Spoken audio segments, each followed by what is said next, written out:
Rick Nash retires, his agent issuing a statement.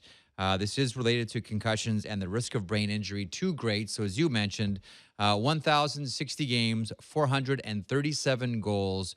Rick Nash done in the NHL. Doug, you brought him into it.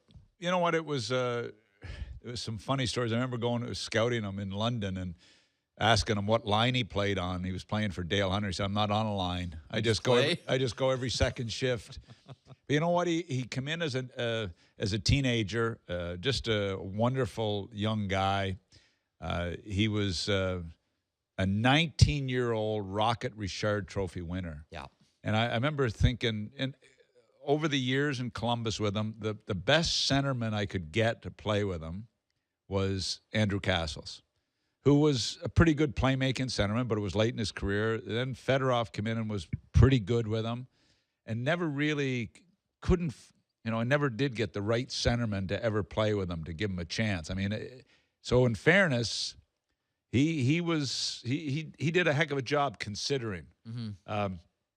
Anyway, I heard in the fall, a buddy of mine played golf with him in September in Columbus and told me he was done. He wasn't going to play anymore, and pretty disappointed. I know he had 8 offers this summer. 8 offers in the $4 million range to play. Would one of them have been Columbus?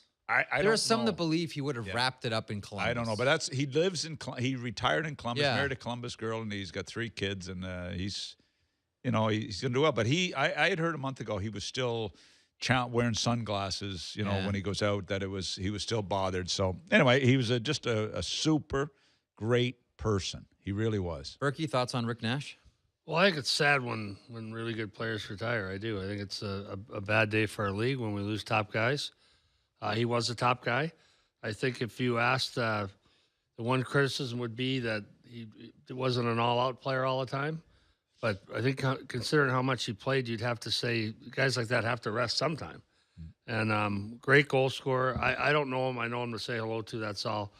But I thought one measure of integrity was last summer when he was offered chances to play at big money. He said no. He could have taken the money, gotten paid. And he said, no, I'm going to wait and see if I can play. So I got lots of time for Rick Nash. I remember flying home with him one time. We signed him to his second contract, and he and I and Joe Resnick were on Mr. McConnell's plane taking them back to Toronto after brought him in and signed him on a 5-year deal. And I'm sitting there with him, and he was a young guy. And I said, "What are you going to do, Ray?" He was sitting right across from me in the private jet. And I said, "What are you going to do?"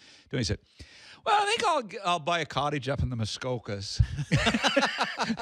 And I had just given him, I think it was $24 million. Didn't he turn to you and say, "Geez, Doug, that's a lot of money"? I know. I'm sitting there, and it was $24 million he got.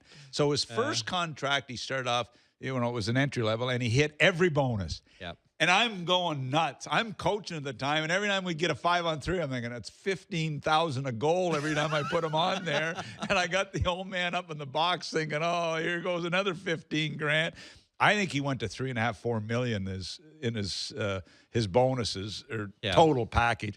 Then he goes to $24 million. Then he signs the big one after I left. He signed like a 60. I mean, Rick made over $100 million. Yeah. So good on him.